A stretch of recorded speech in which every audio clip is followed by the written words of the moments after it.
6 days in Penang, ni day 2. So I wake up very early in the morning untuk pergi dekat Tosun Cafe untuk breakfast. Kalau awal-awal pergi tak ramai, tapi kalau ramai pun dia kejap je beratur. So nak try dia punya klasik roti bakar dekat sini lah, sebab they cook in a very traditional way dekat tu dia bakar tu. And dia punya kopi ni sangat-sangat sedap. Please try. And then on the way balik tu I lalu dekat pasar Chaurista.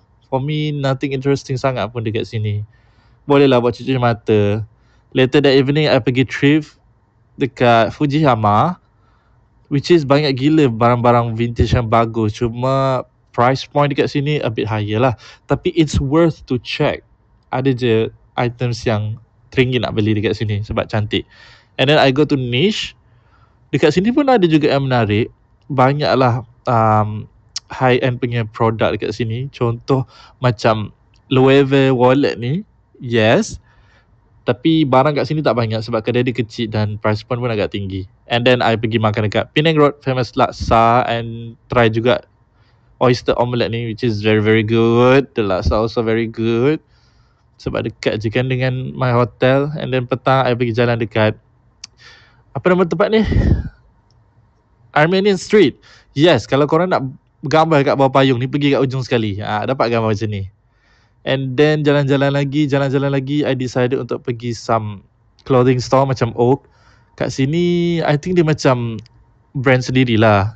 So, dia more to minimalistic.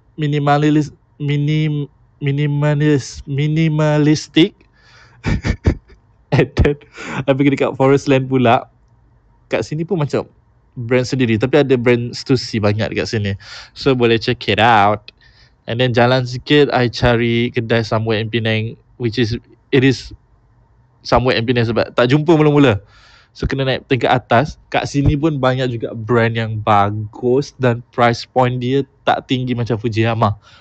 Which is surprisingly, I got 2 things. Macam Burberry shirt ni, and I dapat juga Christian Dior punya vintage white shirt. And then later that evening, I pergi Chu Jetty saja nak tengok sunset kat sini. And banyaklah kedai-kedai dah tutup waktu sunset ni, tapi worth to go untuk tengok sunset dan menggambar. And then ada satu mochi, aunty ni jual mochi. Dia kacang je sebenarnya dengan mochi.